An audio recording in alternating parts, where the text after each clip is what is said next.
Welcome to Redefining Balance for Working Moms podcast, where we believe life balance is possible. Yes, even for you. You might just have to redefine what it looks like for yourself. I'm your host, fellow working mom, and founder of Your Life Rocks, Jenny Stemmerman. Each week, I'll bring you practical, real-life tips to help you focus on the things that matter most in life and be the best version of yourself in every area that God has called you to. Ready to redefine what balance looks like for you and your life? Let's go.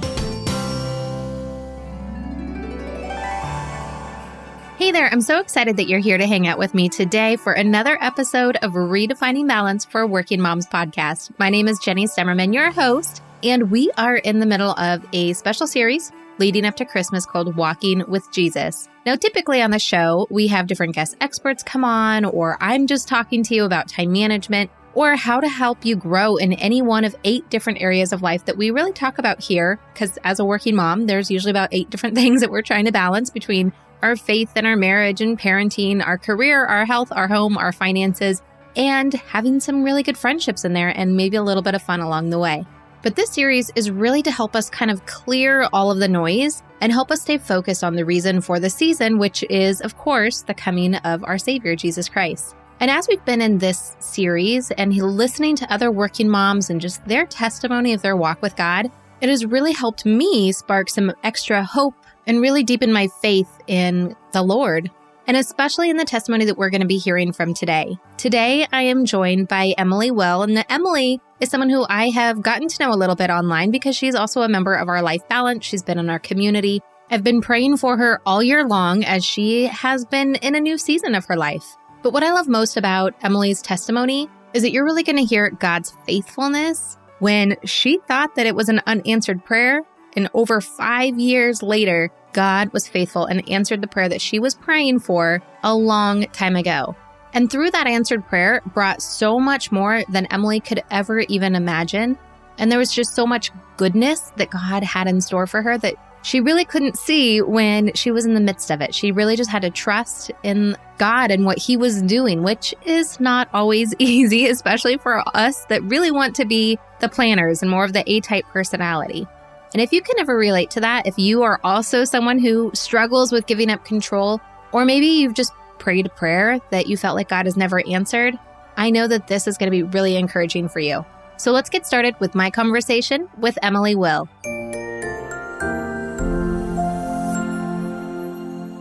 Emily, welcome to the podcast. I am so excited to have you on. After having you in the community for so long and in the membership and getting to know you online, I'm so excited to have you on the show. Thanks so much, Jenny. I'm excited to be here today. Just to get a little bit more about myself, my name is Emily Will. I'm a true Jesus girl. I've been a wife to my husband, Seth, for 11 years. We have 3 awesome kids. Jason is 9, Shane is 6, and Aubrey is 3. My other hat that I wear is as an orthopedic nurse and now as an orthopedic nurse manager. That is awesome. That's a full plate with 3 kids. It definitely is. Work keeps me very busy, and the 3 kids, it doesn't stop when I get home from work. No. And I know you also do ministry work too, don't you? Don't you lead like a small group with your church? I do. So I recently started Ladies' Night for more of our working moms in our church. There's several of us that work outside of the home and work full time or have businesses that keep us away during the day for our traditional mom's group at church. And so I really felt the Lord calling me to step out in faith and trust that He would bless Ladies' Night. And He has blessed it overwhelmingly. It's been such a positive addition to our church ministry. And in addition to that, I also help with the church decor team. So we're coming into the holiday season and planning our next bit of decor for our church. That's awesome. It's been great. God is so good. So now, when did you start your faith journey? Did you grow up in the church? And when did you become a Christian? I grew up in the Lutheran church from the time I was little on. So I was baptized as a Lutheran in the Lutheran church and went through, catechism with Luther Small Catechism, and confirmation is part of when you're in middle school in the Lutheran church. But when I really became a Christian, actually happened at our church summer camp. in fifth grade, I went to summer camp for the first time. And it was there that I really truly grasped what the gospel meant to me. And it was a simple skit of our cabin being in a car accident and all of us dying and getting to heaven. And it was there that I realized that it wasn't good works and it wasn't being faithful and it wasn't being, there was nothing that I could do to change my sinful nature except to accept Christ as my savior. And so it's amazing to me how a little bit of a skit on the last night of church camp could really change the trajectory of my life. So I always remained very active in our church growing up, and it was a part of our family. And then I got to college and I went to Marquette University, so a Catholic institution, and felt like I was the odd man out. But God was faithful even in that season and placed some amazing friends that really were evangelical Christians into my life.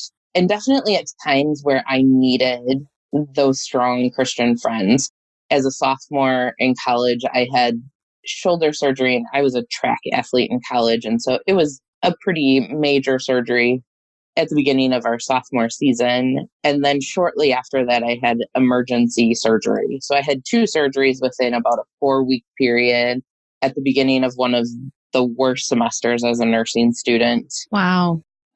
But he brought me these faithful friends. One of them I had met only a few days before my emergency surgery, and she was the first person that showed up in my hospital room to pray with me and just be that support through that.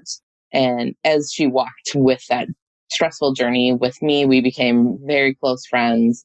I became active in her church community in Milwaukee, and then eventually kind of branched out and ended up going to one of our more mega churches in the city. And they're really truly connected with what a personal walk with Jesus looked like. And then God was faithful and brought a wonderful Christian man into my life whose parents were pastors for nearly 40 years. And now we have a wonderful church family where he's a deacon and our kids are involved. And I'm obviously involved in the church as well.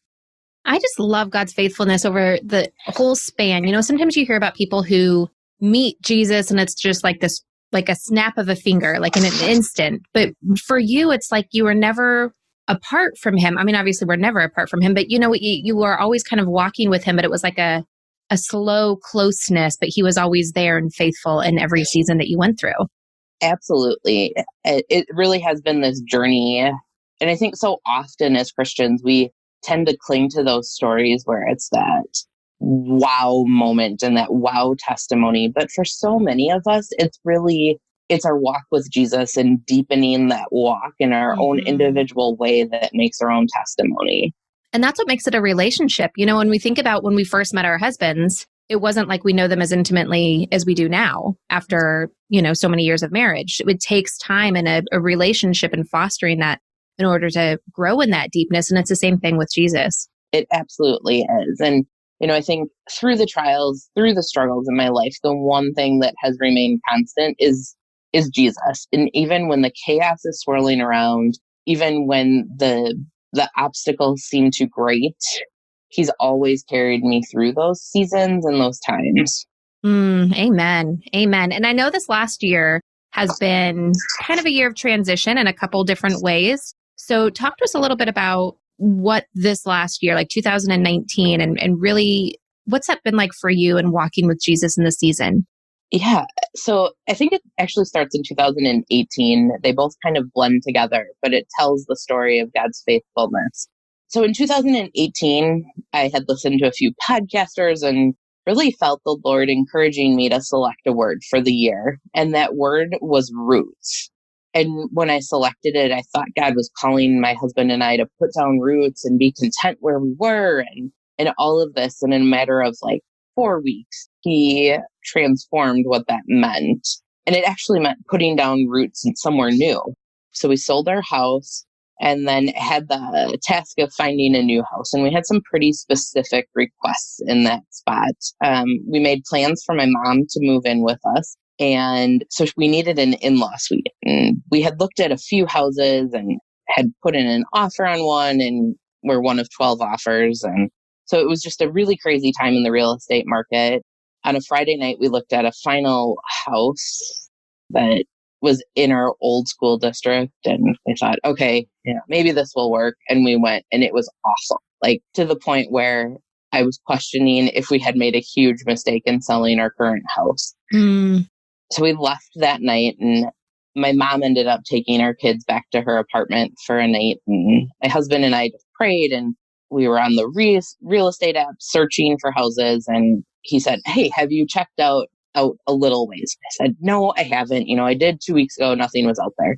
So he's, well, let's look now. I think we should look there. And so we plugged in the city where we live now, and up came this house that checked off every single box on our list.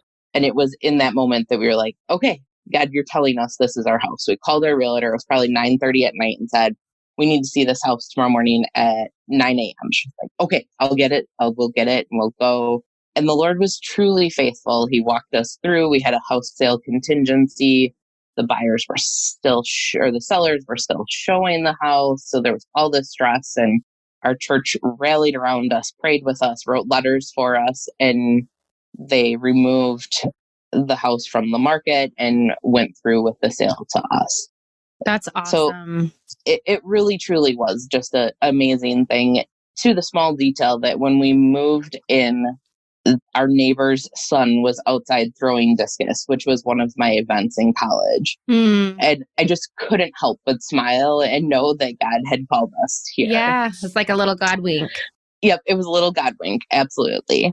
And so part of this whole plan in 2018 had been that I was feeling like God was calling me away from orthopedics and into labor and delivery, and maybe even to grad school as a nurse midwife. And so in the fall of 2018, I left my job as a clinic manager where I had been very successful and had a lot of respect, but had a lot of stress as well.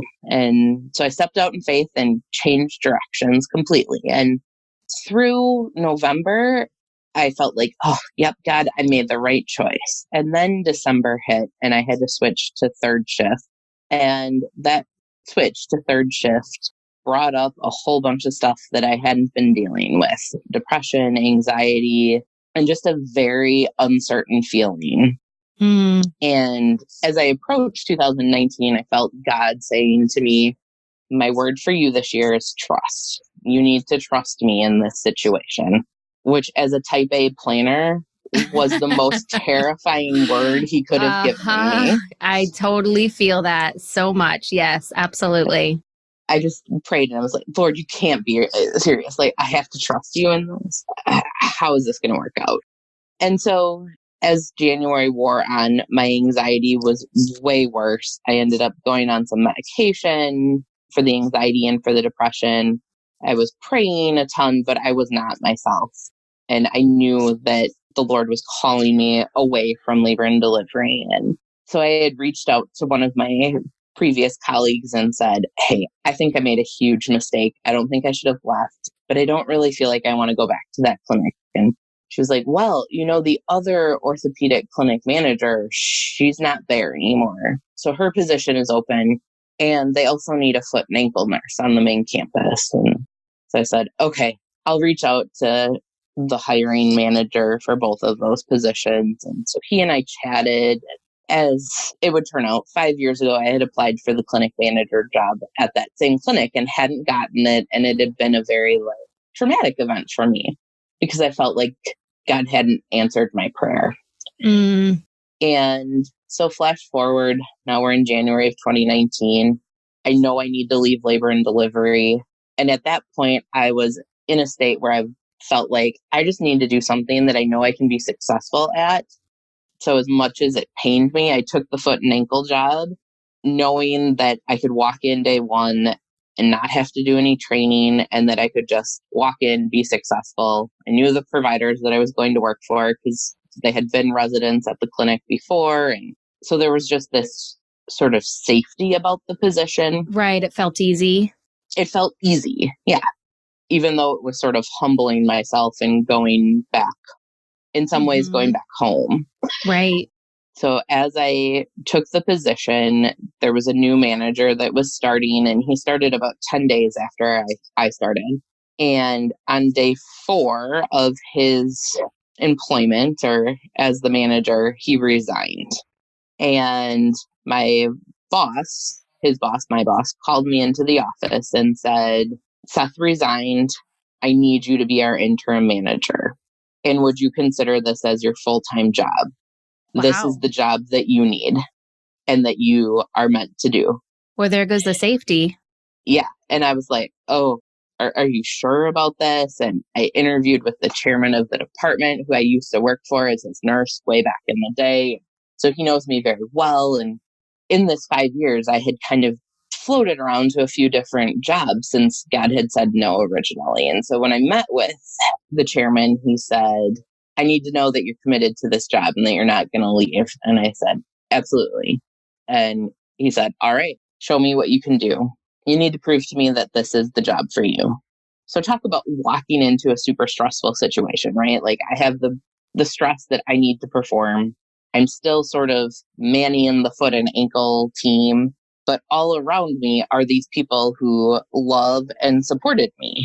And so I have 18 physicians who have known, 17 of them have known me since I was a young nurse and love and trust me. And they have allowed me to flourish in a way that I could only have imagined. Now, how And so were you at this time? Were you still dealing with like the depression and the anxiety and just still feeling not like yourself, or had that kind of resolved itself at this point? it's very interesting. So as soon as I started on the meds and I knew that I was transitioning out of labor and delivery, my last night as a labor and delivery nurse, I had a panic attack. Like blood pressures up into the 180s over 90s, just a horrible situation. And so as soon as I knew that I wasn't going back to labor and delivery, it was like this load of stress had been taken off, but it also had given me some time to be completely honest with my husband and my family and my friends about how I had really been doing over the last Mm. 5 years, probably, if I'm truly honest. And so I had been dealing with all of that sort of old baggage. And so when I started the new job, I had started with a pretty clear mind. And then when the promotion came, I really had felt like just this overwhelming sense of peace that this was God answering his prayer. From And 5 years ago. from 5 years ago. And I can see now that 5 years ago, I wasn't ready for this job. 5 years ago, I wouldn't have been as successful as I am today. What I think is so amazing about you sharing this story is it's that trust, right? That word that God gave you, and it's that waiting and knowing that God is going to come through even if you don't think that he is. And it's like the Lazarus story, where it's like that after the last minute that we think that possibility of something happening. I mean, whether it's the house after you guys were like, what are we doing? Did we even make the right decision? And then there's the perfect house. And Hmm. then praying for the job, not getting it, kind of having a traumatic experience with that. Did that shake your trust in God when he didn't answer the prayer? Absolutely. It shook my trust. It shook me not knowing, do I stay at this position? Do I leave? What do I do? And it just sent me sort of on this journey over 5 years where I tried a whole bunch of different things, knowing in the back of my mind that I would be awesome at the job I have now. And Mm. it was almost like God had to just do that so that I could be fully equipped for my job now. That's just incredible. That's just incredible, his faithfulness over that time and to take you through that journey of growth and of healing and to bring you to the place where you were ready for that role and answering the prayer well beyond Hmm. when you thought that it should have been answered probably in your own mind. Absolutely. And then as 2019 has gone on, there's been yet another moment of trust. So over the last 3 years, I had put on probably close to 50 pounds just with stress and unhealthy eating. And I'm not even really sure how I got there, but I had. And so flash forward to August, and I see my endocrinologist, and my fasting glucose is elevated. My blood pressure is up. My weight is at an all time high. And it was sort of that wake up call. but I thought the wake up call was going to come in the form of weight loss medication. But God had a different plan. So in August, I think Lindsay Young is one of your followers as well. Mm-hmm. And she had posted a 5-day health challenge. And so I signed up knowing that I was waiting for approval for these weight loss drugs. So I signed up and it was amazing. I was able to sort of identify why I was where I was at and why I wanted to change, as well as getting back to my athletic side of myself that I had kind of just shut away. And then also starting to deal with what I was eating, what I was drinking, and what I wasn't eating that I should have been eating. And so around that same time, I got word that that my insurance would approve the weight loss drugs, but only for 3 months, and they were going to be $600 a month. Oh my goodness. And I said, okay, no, this is not, Lord, like that's not something that we're prepared to do. And it's only 3 months. So what happens if it doesn't work? And so I signed up for Lindsay's 12-week program, knowing that I had had pretty good success in the first 5 days and trusting that God was gonna help me through this, and that trusting that God wanted health for me and not where I was back in August.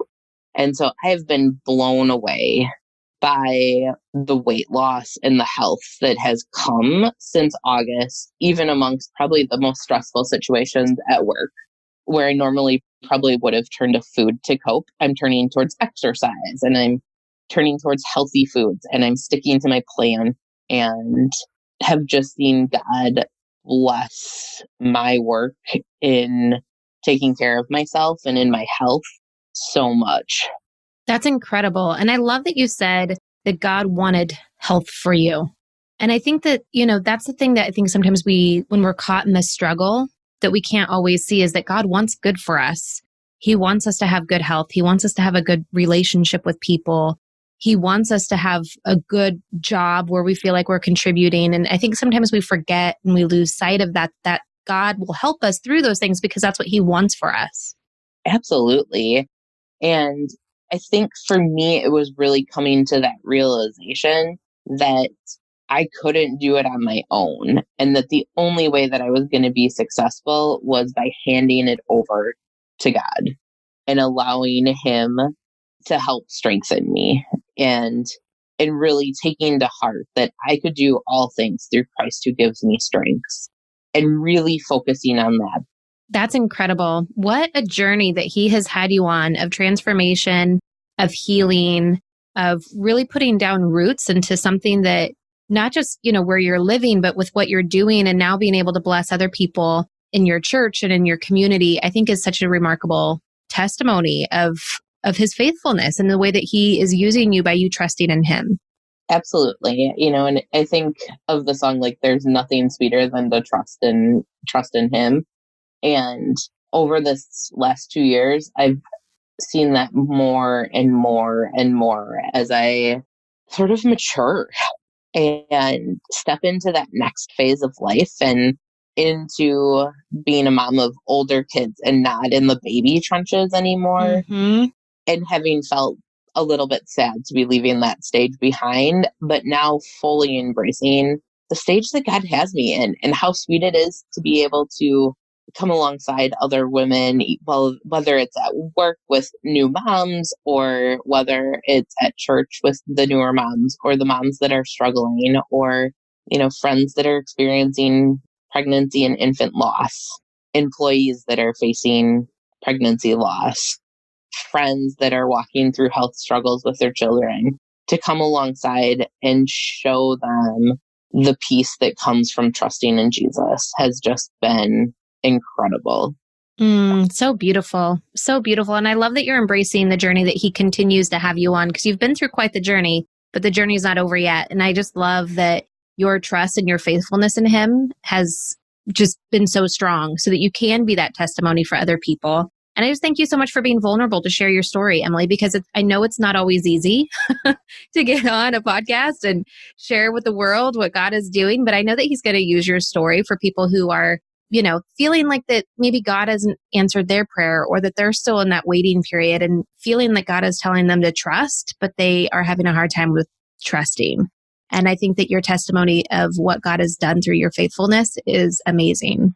Thank you so much, Jenny. And I don't think it's any coincidence that I found your podcast in this community and the membership last December and clung to some of those episodes where you talked about finding balance for yourself.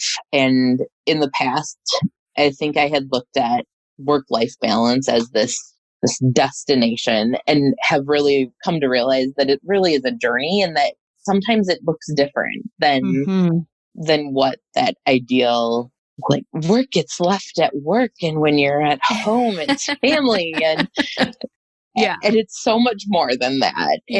And so your podcast was definitely part of that healing that happened in January and February of 2019, and guest speakers you had on, and just going through some of the different Bible studies and things that you had really helped me to trust God and let Him into the 7 pillars of life.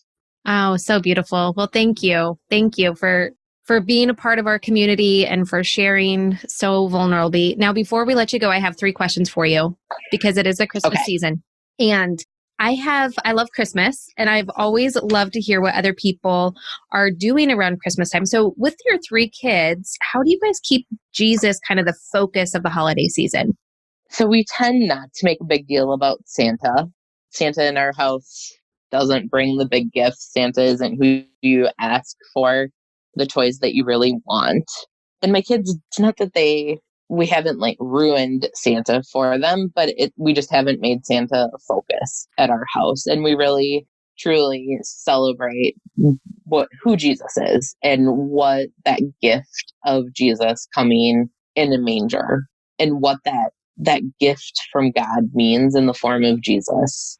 And so we celebrate Jesus's birthday on Christmas. So we always have a cake, either Christmas Eve or Christmas Day. And we sing happy birthday to Jesus, and we celebrate truly the gift that Jesus is to us on His birthday. I love kind of taking the presence of Christmas and making it the gift of Jesus, and really putting the focus on that as really the best gift that you could possibly get, is the salvation that comes through trusting and believing and following in Jesus. And I think that that's incredible that you're teaching that to your kids. Absolutely. All right. Now, I'm a huge sucker for Christmas music. So what's your favorite Christmas song? I feel like it's a tie between either Silent Night or Rocking Around the Christmas Tree. And I know you can't get more different than that, but I love both of them. And they both just say Christmas. They totally do. Whenever I think of Rocking Around the Christmas Tree, I think of the scene from Home Alone where he's like faking the absolutely. Like the Christmas party in the house. Yeah. It's like a total. Yeah, absolutely. And last Christmas, we introduced our kids to Home Alone. And so we watched it probably 20 times the month of December. It's such a great Christmas movie, especially for kids. It's fun. Yeah, it is. It's really great. Now, being a busy working mom, Christmas brings on a lot of extra responsibilities and things to do. So how do you keep it simple? What tip do you have to share with all of us on how you can help keep the Christmas season a little bit more simple and easy? Yeah, absolutely. So with the gifts for the kids, we have switched from, it used to be we would just buy what they wanted, and they always ended up with way too much. And so 2 years ago, we switched to 3 gifts for Christmas. So they get something that they want, something that they need, and then either something to read or a game to play. I love that. And then we also have the siblings buy 1 toy for each other. So they each pick a different sibling to buy a gift for. Oh, that's nice. So with the 3 of them, they just do 1 gift. For one of for one of them. That's awesome. That's awesome. Yeah. I love that. And it's a way that they get to kind of pick out something for their sibling that is special. And sometimes I'll make sure that if two of them aren't getting along, that they have to buy for each other, or one Smart of them has to mom. buy. Yes. Smart mom. I have my kids do the same thing where they buy each other a gift, and we only do 3 gifts. And it's hard because sometimes then I'm like, well, we'll do 3 gifts and then the stockings get carried away. That's where I tend to Yes. go overboard. And I tend to do like either a movie in the stocking for them, like a DVD, or sometimes I'll do fun, fast stuff in the stockings. I usually try and pick one kind of theme for the stocking and go with it so that I don't do that. That's a great idea. I hear you. Yeah, it's so hard because when you're in the checkout line of every store, it's like, oh, this is only $2 and that's only $3. And then next thing you know, it's like a whole nother gift. Absolutely. Yes. Yeah. Well, awesome. Well, thank you so much for sharing those great tips with us and for sharing your testimony. God is using you in incredible ways. And we just ask that He continues to bless you as you work in your church and you go to your career every single day, and that He just uses you as an influence to be a light to others so that they can know more of His peace and His joy through your works. Thank you so much, Emily. Thanks so much, Jenny. It was a pleasure to be on the show and share a little bit about myself and my walk with Christ. God is so good. I hope that Emily's testimony and her story just encourages you to hold on to the hope that you have in Jesus. And whatever it is that you're praying for, just keep praying and trusting that God has got His hand on the entire situation and He will work it all out for your good. I really want to thank Emily for being so vulnerable and sharing her journey with all of us so that we could all learn and be inspired from what God is doing in her life and her walk with Him.